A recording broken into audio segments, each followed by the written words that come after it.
Growing up, I always looked forward to my birthday. It wasn't just about getting older or the cake my mom would bake, perfectly decorated to match whatever obsession I had that year. It was about feeling special for one day, having everyone's attention, and yes, the presents. But there was one part of my birthday I learned to dread: the arrival of Aunt Patricia.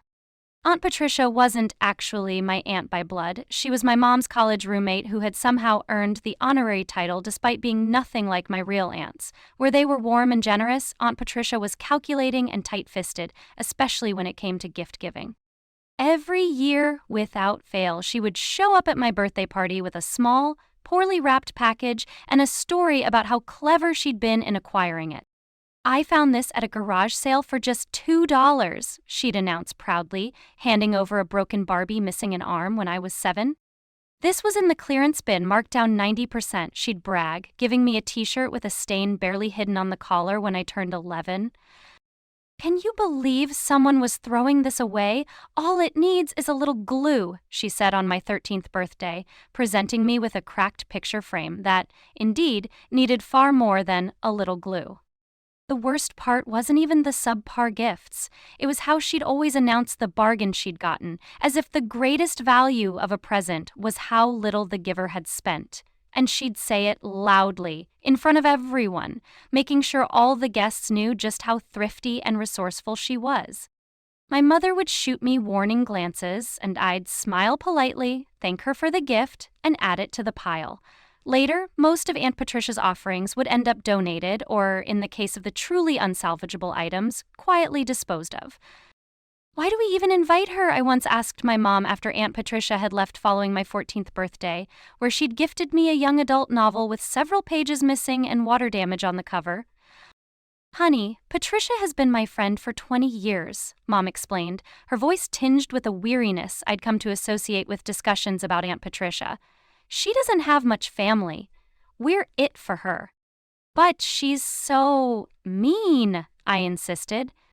"She's not mean exactly, she's just careful with money," Mom sighed. "Patricia grew up very poor. Money was always tight in her family. Old habits die hard." I tried to understand, I really did, but as I got older, I noticed something that made Aunt Patricia's frugality harder to sympathize with. She wasn't actually struggling financially. In fact, she lived in one of the nicest houses in town, drove a luxury car, and took lavish vacations she loved to brag about on social media. She just didn't see the point in spending money on gifts for others. By the time I turned 16, I'd received a collection of Aunt Patricia's bargains that could have filled a small thrift store. A watch with a cracked face, a sweater that smelled faintly of mothballs, a set of earrings that turned my earlobes green within hours of wearing them. That year, she outdid herself. She arrived at my Sweet 16 party carrying a tiny gift bag that looked like it had been reused multiple times, the tissue paper inside yellowed with age.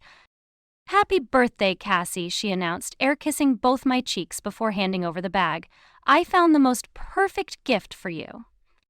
Inside was a small bottle of perfume, half empty, the label worn around the edges. "It's Chanel," she said proudly, as if that excused the fact that she'd clearly given me her own used perfume.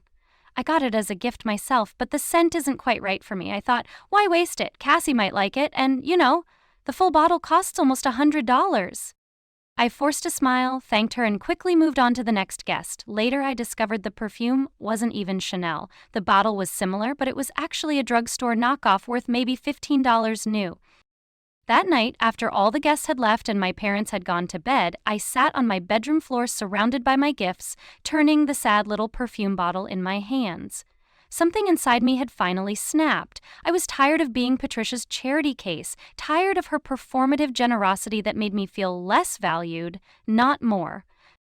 It was in that moment I decided. Next year would be different. Next year, I would give Aunt Patricia a taste of her own medicine. I spent the next months planning. Aunt Patricia's birthday was in May, just 3 months before mine. Usually, my mom would pick up a generic gift card for a restaurant or coffee shop and sign my name to the card.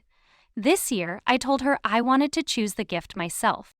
"That's thoughtful of you, honey," Mom said, looking pleased. "Patricia will be so touched." I doubted it, but I just smiled and nodded. I saved my babysitting money and allowance, squirreling away cash until I had enough for what I had in mind. Then, a week before Aunt Patricia's birthday, I went to the most expensive boutique in our town. It was the kind of place where everything was artfully arranged and the salespeople looked at you suspiciously if you browsed too long without buying anything. I made a beeline for the home goods section and found exactly what I was looking for: a luxury-scented candle in a heavy glass jar. It was jasmine and vanilla, elegantly packaged with the boutique's gold logo embossed on the lid, and it cost $68. $68 for a candle. It was ridiculous, extravagant, and perfect. When the saleswoman rang up my purchase, I made a specific request. "Could I have the receipt, please? And do you have a gift box?" The saleswoman looked slightly puzzled. Who asks for the receipt for a gift? But handed it over along with a beautiful gift box and some tissue paper. At home, I wrapped the candle carefully, making the package look as elegant as possible. Then came the crucial part. I taped the receipt directly to the top of the candle lid, making sure the price was clearly visible. It wasn't subtle. It wasn't meant to be. Aunt Patricia's birthday dinner was at her house, a sprawling Tudor-style home that always made me wonder even more about her claims of financial caution. 7 of us gathered around her formal dining room table: Aunt Patricia, my parents, her neighbor Ruth, her cousin Thomas and his wife, and me. When it came time for gifts, I could barely contain my anticipation.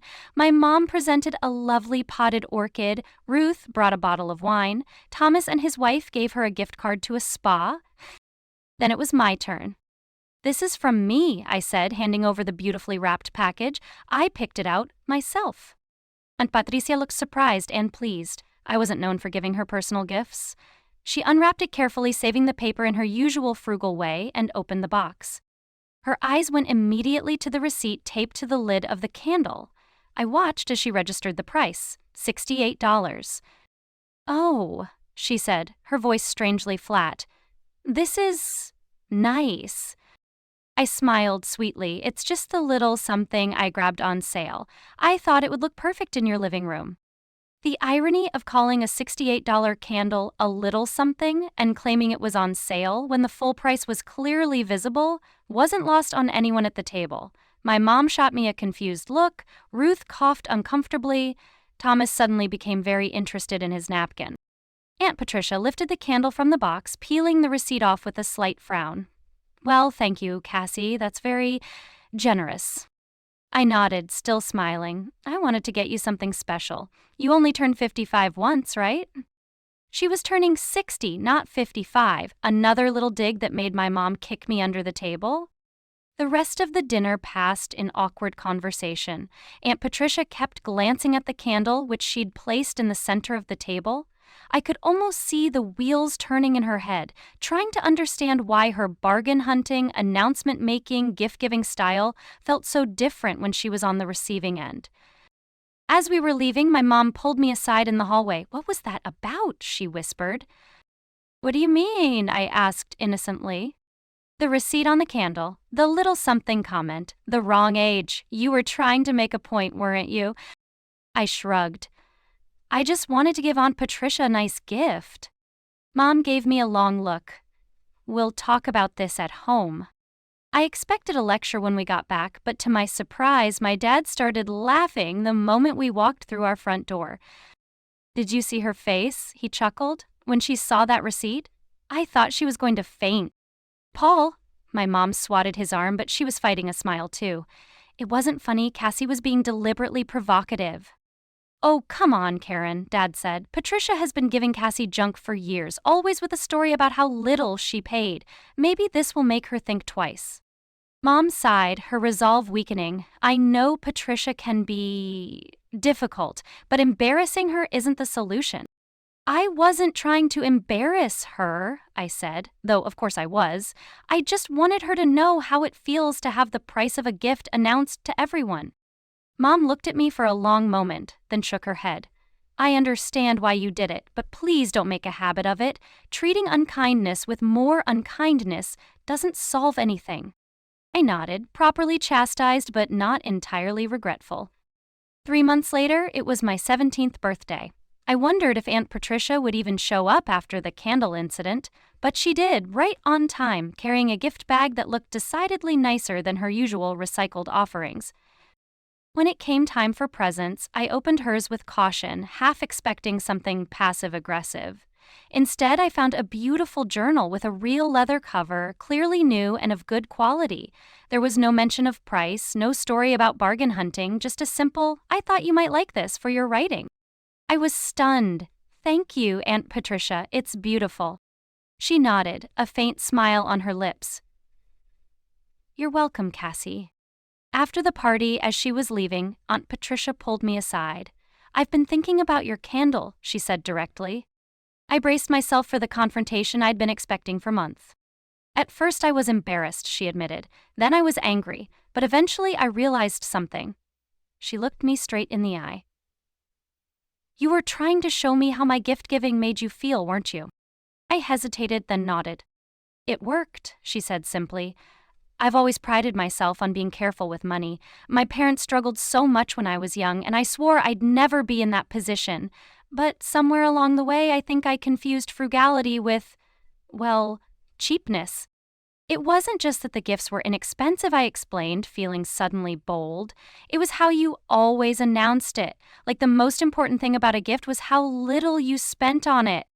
She winced. "Yes, I see that now. It was tacky, wasn't it?" "A little," I agreed.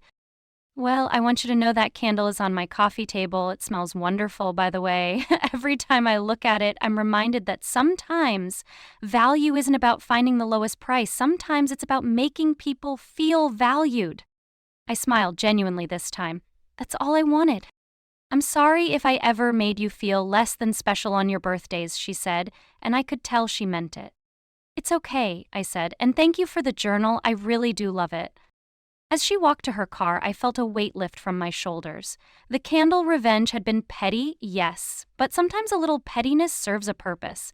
I'd taken a risk, and instead of creating a permanent rift, it had led to an unexpected moment of honesty.